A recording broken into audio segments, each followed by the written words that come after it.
रक्षा मंत्री राजनाथ सिंह का कांग्रेस पर बड़ा हमला। सेना को भी जाति में बांटने की कोशिश। भारतीय सेना का एक ही धर्म है, सैन्य धर्म। कांग्रेस नेताओं के बयान देश हित में नहीं। कांग्रेस सेना को राजनीति में न घसीटे। आपने बयान पढ़ा होगा। ठीक है, अगड़ा करिए, पिछड़ा करिए, आरक्षण होना चाहिए। आरक्षण के पक्षधर हम भी हैं, हमारी पार्टी भी है। आरक्षण दिया भी है, जितने गरीब हैं सबको आरक्षण दिया है। दूसरे वर्गों में भी जो गरीब हैं उनको भी आरक्षण दिया।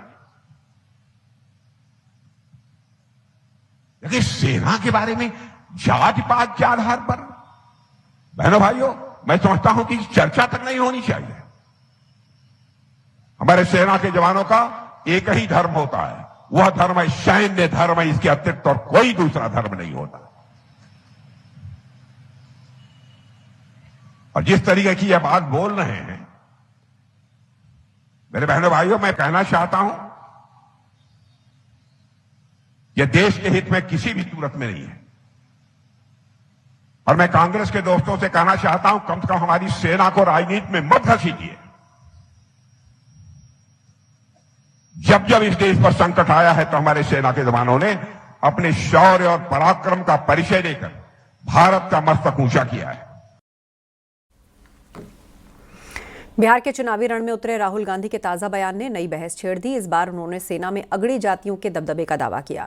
वैसे राहुल गांधी और विपक्ष के दूसरे नेता लंबे वक्त से जातिगत जनगणना की बात कर रहे हैं, लेकिन ऐसा पहली बार हुआ जब राहुल गांधी सेना में अगड़ी जाति के दबदबे का दावा करते दिखे।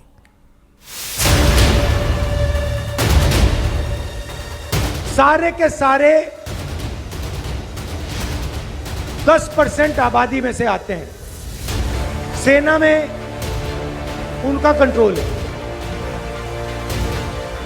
और 90% आपको जो आबादी है वो आपको कहीं नहीं मिलेगी।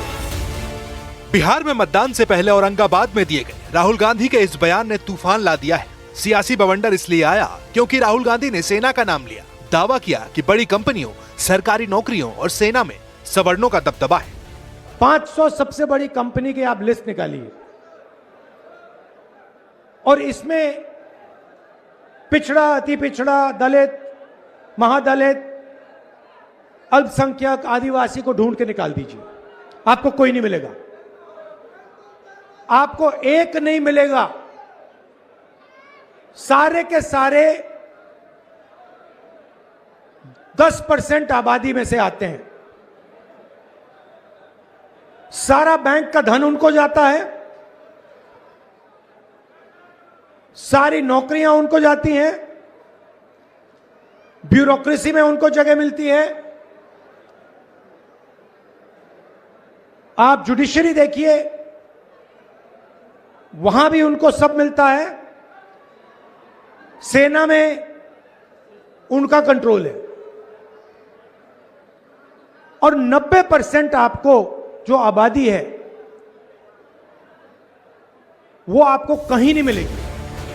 राहुल गांधी ने बिहार के जिस औरंगाबाद में सेना में अगड़ी जातियों के दबदबे वाला बयान दिया, वहां पर राजपूत मतदाताओं की संख्या अच्छी खासी है और इसलिए औरंगाबाद को बिहार का चित्तौड़गढ़ भी कहते हैं। जबकि दूसरे नंबर पर वहां यादव समुदाय के लोगों की आबादी है, तीसरे नंबर पर वहां कुशवाहा और दूसरी पिछड़ी जातियों के मतदाता हैं। और ऐसी जगह पर राहुल गांधी ने सेना में सवर्णों के दबदबे वाला बयान दिया। इसके बाद ये बात जंगल की आग की तरफ है, क्योंकि राहुल ने बयान दिया नौकरशाही, न्यायपालिका और देश की टॉप की 500 कंपनियों पर 10% आबादी का कब्जा है। उन्होंने दावा किया कि सेना में 10% आबादी का कंट्रोल है, जबकि 90% आबादी यानी पिछड़ा, अति पिछड़ा, दलित, आदिवासी का कहीं नाम ही नहीं है। राहुल ने जैसे ये बयान दिया, बीजेपी और उसके सहयोगियों ने तलवारें खींच ली। बीजेपी ने आरोप लगाया कि राहुल गांधी सेना को जाति के नाम पर बांटना चाहते, तो बीजेपी के सहयोगी चिराग पासवान ने राहुल गांधी के बयान को सेना के सम्मान से जोड़ दिया। शर्मनाक तो ये है ही, साथ में ये दुखद बयान भी है।